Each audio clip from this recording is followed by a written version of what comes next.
ஓம் சாய்ராம். என் அன்பு குழந்தையே, நாளை நல்ல விஷயம் ஒன்று நடக்கப் போகிறது. இந்த சாயப்பா சொல்வது நிச்சயமாக நடக்கும். நான் சொல்வதை கேட்டு மகிழ்ச்சியாக தூங்கு என் செல்லமே. உன் வாழ்க்கையில் உனக்கான வரும் கஷ்டத்தை பெரிதாக நினைத்து கொள்ளாமல் எதையும் எளிதாக கடந்து விடுவோம் என்ற நம்பிக்கையை மட்டும் வைத்துப்பார். நிச்சயமாக உனக்கான வெற்றி திருப்பம் உன்னை தேடி வரும். உன் சோதனையை ஒருபோதும் உன்னை மூழ்கடிக்கும் அளவுக்கு இந்த சாயப்பா விடமாட்டேன். எல்லோருடைய வாழ்விலும் சோதனை வருவது இயல்புதானே. அந்த சோதனைகளை எல்லாம் கடந்து வருவதுதானே வாழ்க்கை. இப்போது என் செல்லப்பிள்ளை, நீ உன் வெற்றியை நோக்கி நகர்ந்து கொண்டிருக்கிறாய். கவலைப்படாமல் அதில் மட்டும் பயணிக்க தயாராக இரு. அதில் வரும் கஷ்டங்கள் யாருக்கும் நிரந்தரம் இல்லை. யாரை பற்றியும் கவலைப்படாதே.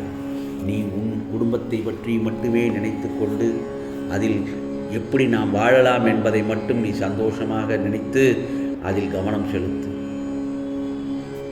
என் செல்ல பிள்ளைக்கு என்னால் எதை செய்ய முடியுதோ அதை செய்து கொண்டுதானே வருகிறேன். உன்னால் எதை செய்ய முடியும் என்று நினைக்கிறாயோ அதை மட்டும் நீ செய். நான் சொல்வது புரிகிறதா? உன்னால் முடியும். உன்னுடைய சூழ்நிலைதான் எதையும் செய்ய உன்னை தூண்டுகிறது. அந்த ஆண்டவன் ஒரு சிலதை நீ செய்யக்கூடாது என்று வைத்திருப்பான். உன் எண்ணத்தை ஆண்டவன் நிஜமாக்கி காண்பிப்பான்.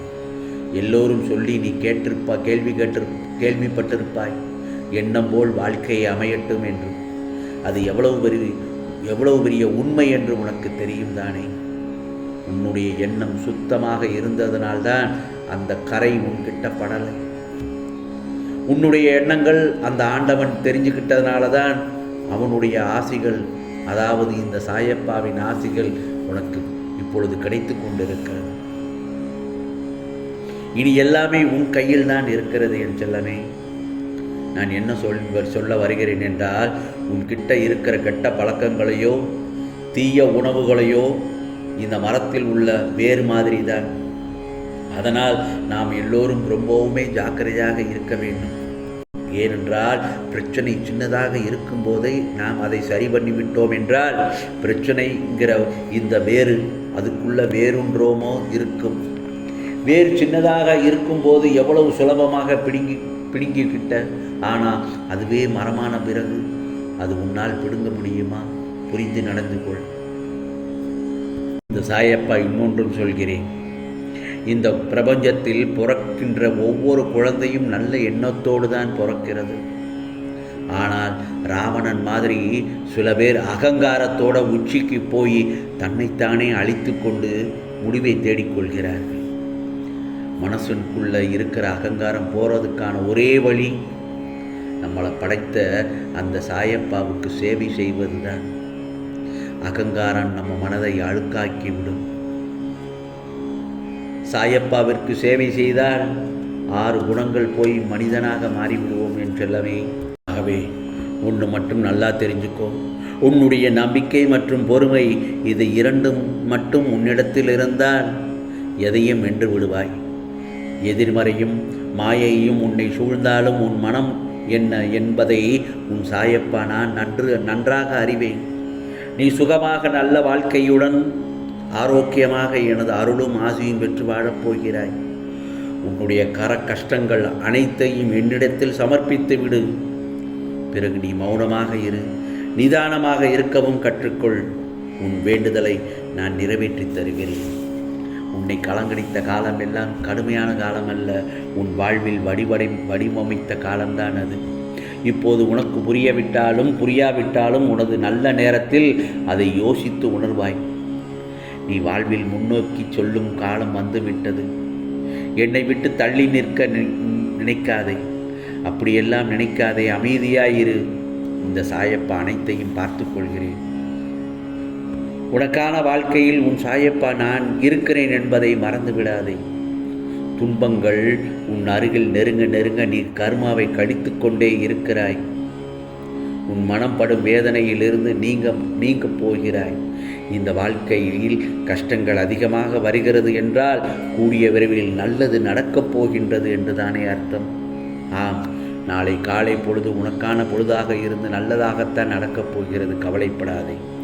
எப்போது மட்டும் ஒன்றின் மனதில் நன்றாக நினைவில் வைத்துக்கொள்.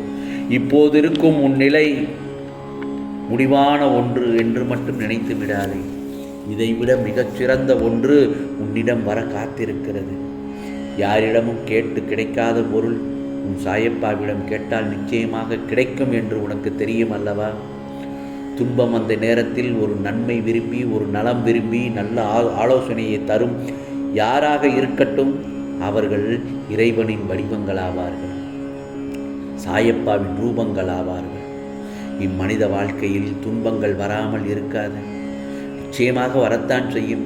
வரும்போது இன்னும் நிலைமையை மோசமாக்காமல் நேர்மறை வார்த்தைகளை பேசி, நேர்மறை வார்த்தைகளை கேட்டு தெளிவடைய வேண்டும். துன்பமான நேரங்களிலும் சோதனை காலங்களிலும் தான் நீ நேர்மறையாக பேசிக்கொண்டே இருக்க வேண்டும். புரிகிறதா? கஷ்டமான நேரத்தில் தான் ஐயோ எனக்கு கஷ்டம் வந்து விட்டதே போச்சு என்று வாழ்க்கையில் எதிர்மறையாக பேசக்கூடாது. கஷ்டமான நேரத்தில் வரும்பொழுதுதான் நல்லது நடக்கும். நான் மனதை அமைதிப்படுத்திக் கொள்கிறேன், கோபத்தை கட்டுப்படுத்திக் கொள்கிறேன், ஆம் சரி புன்னகையோடு இருக்க கற்றுக்கொள்கிறேன். எப்படி நேர்மறையாக மனதை சிந்தித்து இருந்தால் உனக்கு அந்த கஷ்டங்கள் தெரியாது. அந்த கஷ்டங்கள் உடனே நிவர்த்தி வரும். மேலும் நீ எதை திரும்ப திரும்ப நினைக்கிறாயோ, திரும்ப திரும்ப சொல்லிக்கொண்டே இருக்கிறாயோ, அதுதான் உன் வாழ்வில் ஒரு நாள் நடக்கும். எனவே எனக்கு எதுவுமே சரியாகாது என்ற வார்த்தையை இனியும் சொல்ல வேண்டாம் என் செல்லமே. என் அறிவுரையை கேட்ட என் செல்ல பிள்ளைக்கு நிச்சயமாக நல்லது நடக்கும். நாளை நல்ல விஷயம் ஒன்று நடக்கப் போகிறது, நிச்சயமாக நடக்கும். ஏனென்றால் என் செல்ல பிள்ளை பல கஷ்டங்களை அனுபவித்து இப்பொழுது பொறுமையுடன் அமைதியுடன் இருக்கிறாய். அதுதான் உன் புன்னகையும் உன் புன்சிரிப்பும் பொன் பொறுமையும் கோபமின்மையும் உன்னை அழகுபடுத்தி கொண்டிருக்கிறது. காயப்படுத்தியவரின் மனதை கூட மனதில் பாரத்தை நீயாக சேர்த்து கணக்க வைத்து விடாதே. உன் பலம் என்ன என்பதை நீ முதலில் உணர்ந்து கொள். இது உனக்கான கஷ்ட காலம் என்று நினைக்கிறாய், ஆனால் அது உன் இஷ்டமான காலம்தான். நீ நினைத்ததற்கு மாறாக நாளை காலை பொழுது உனக்காக நல்ல பொழுதாக விடிந்து உனக்கு எல்லாம் சகலமும் பெறப்போகிறாய். மிக மிக பெரிய வெற்றியை எதிர்நோக்கி அடையப் போகிறாய் என்பதை உண்மையான உண்மை. ஆம் செல்லமே, இது சாயப்பாவின் சத்திய வாக்கு, அருள் வாக்கு. நிச்சயமாக உனக்கானதெல்லாம் நல்லதே நடக்கும், நல்லதே நடக்கும். ஓம் சாய்ராம், ஓம் சாய்ராம். ராம்ஜி அருள் கிடைக்கட்டும்.